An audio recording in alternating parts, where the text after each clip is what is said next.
All my friends have left me. They look back at me with eyes of pity. Come back, friends. Let's talk together, laugh together. But no, you turn away as if we've never met. Welcome to sadness. Population 1. I'm Jack the Rambling Raconteur, and I'd like to share a few thoughts on The Flowers of Buffoonery by Osamu Dazai.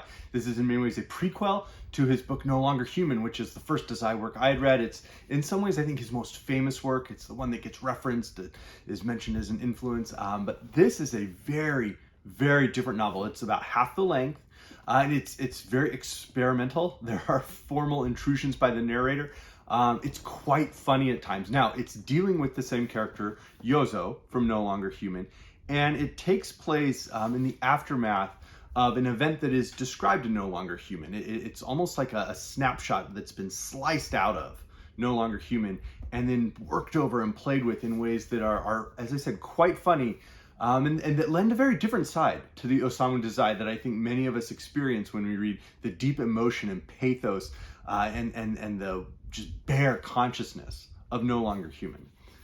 So he does begin with Welcome to Sadness, Population 1, in the passage about his friends. And he goes, "It was me. These are the hands that pulled Sono underwater. In my satanic insolence, I prayed for my salvation in the same breath that I prayed Sono would die. Shall I go on? But why bother, friends, if you'll only look at me with pity in your eyes?" And that sounds so similar to what we experience in No Longer Human. But here's what happens right after that. Yozo Oba sat on the bed, staring at the sea, a sea clouded with rain. As if waking from a dream, I reread these first few lines and want to disappear into their ugliness and obscenity. But there I go again with my ridiculous exaggerations. To begin, who is this Yozo Oba character? I wrote him into being drunk on a substance far more potent than alcohol. There could be no better name for my protagonist. Oba flawlessly encapsulates his vigorous spirit, while Yozo, I must say, has pizzazz. It conveys a certain freshness to be accessed only if one sinks into the depths of the old-fashioned. And it's going on, and this is now very different from the narrator of No Longer Human. Here we have, as I said, this narrator writing the story of Yozo Oba, who's intruding on it and speaking directly to the reader, reflecting on his own writing. It's comparable to the deep monologues that come from the characters and the narrators in Thomas Bernhard's novels. And it's very similar to the narrator of the posthumous memoirs of Bras Cubas by Machado de Assis. It's comical at times, despite dealing with this very serious subject matter, this very serious content. And so he goes on, "Go ahead and laugh. He's a crow dressed as a cormorant. The perceptive will perceive what I am up to. Sure, I could have come up with a better name, but I guess I can't be bothered. I might have skirted the whole issue by writing this in the first person, but this past spring, I wrote a novel with a first-person narrator, so I'm hesitant to do another so soon. Besides, if I were to drop dead tomorrow, we can't be sure some smart aleck wouldn't set forth the sage opinion that without a first-person narrator, the novel never would have worked. And if I'm honest, this is my only reason for letting Yozo Oba survive, as you find him here. You think that's odd? Well, right back at you, friend." And that tongue-in-cheek tone permeates the passages. We spend almost the entire short novel in the hospital that Yozo is recovering in after he and the woman he was having a relationship with jump off a cliff into the sea.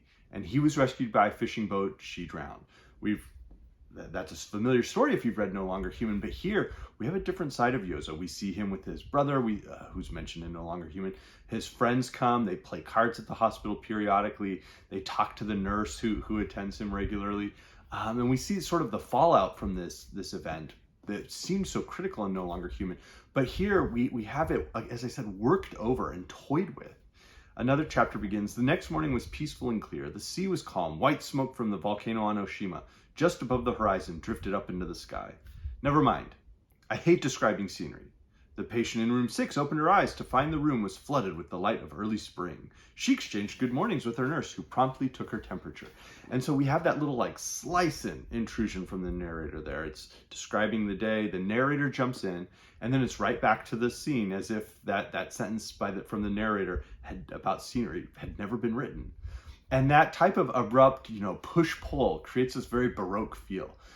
Yes, No Longer Human was this inner monologue that drilled deeper and deeper and deeper into the heart and soul of the character, and in a sense of Dazai in some ways. This, though, is a little different. It's Dazai looking at this critical moment and finding weird humor in it. it's very effective. He, as he writes about these characters, he goes, I'm kicking myself for adding these two grown-ups to the story. They've ruined everything. That titillating atmosphere that I established so adeptly between Yozo, Kosuga, Haida, and myself has fizzled into nothingness thanks to these two adults. I wanted this novel to be an atmospheric romance, starting with the churning maelstrom of the first few pages. My hope was to tease out and unravel all the different threads. As much as I might call attention to my clumsiness, I somehow got us this far, but now it's all going to pieces. Forgive me, I made it up. I was playing dumb. I did it all on purpose.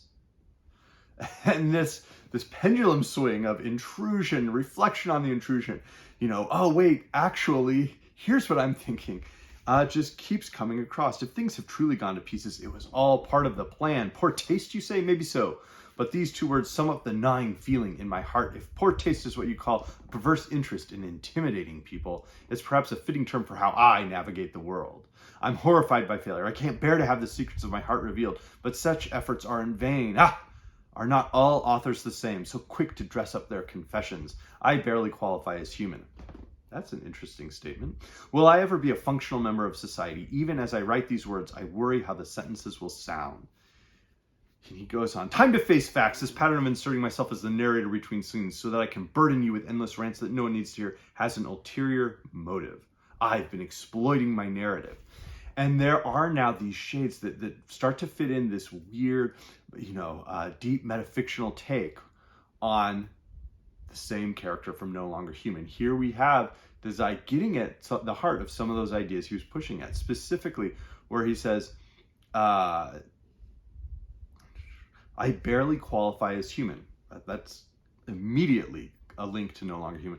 Will I ever be a functional member of society? That's something that the narrator of No Longer Human, Yozo, keeps asking himself over and over and over. And here we don't have it being Yozo. We have it being the narrator, this unnamed narrator who's crafting this story of Yozo.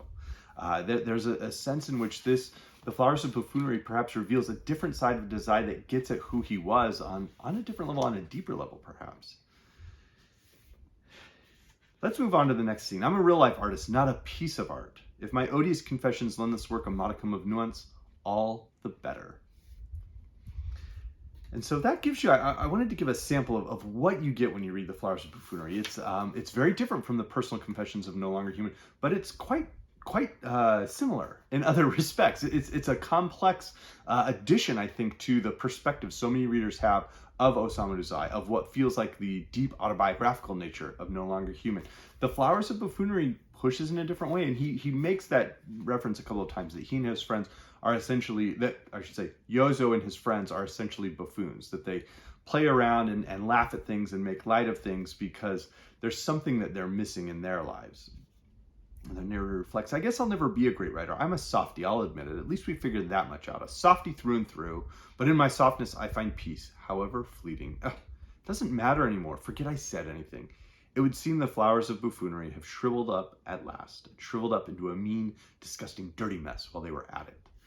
And so as much as there's a humor here, it's almost these dark laughs of defense against the darkness that is crowding around Yozo and that was crowding around Dazai at times. And so I would certainly recommend this if you're a fan of No Longer Human, if you're a fan of Osamu Dazai. If you're a fan, though, of those more metafictional, tongue-in-cheek pieces, Tristram Shandy, other works, then I think readers might find this an interesting window into Dazai's works, into Japanese literature at large. So try to get a hold of a copy of this new translation. This new translation is from Sam Bett. This is very good. Now, of course, I have to mention No Longer Human. This is a great novel. It is a profound novel. It's a very painful novel. And The Flowers of Buffoonery, I think, as I said, shines a light. I'm looking forward to rereading No Longer Human with this work in mind now. I had mentioned as well the Posthumous Memoirs of Brás Cubas by Machado de Assis. This is one of my all-time favorite books, one of my favorite books from the 19th century. Just an absolute masterpiece. Can't recommend it highly enough. A work that I'm looking forward to getting into will be the Museum of Eterna's novel, the first good novel, by Macedonio Fernández from Argentina, in which almost half of the book is a series of prologues. Prologue of Authorial Despair. Prologue of Indecision. Another prologue. Description of Eterna. Federico's entrance in the novel as prologue, which gives you a sense of the metafictional nature of this work. The fact that we spend so much time in the hospital, the fact that we have these monologuing narrators and monologuing characters and narrators who drop into the narrative remind me of Bernhard. I was thinking a little bit more of Wittgenstein's Nephew on this read.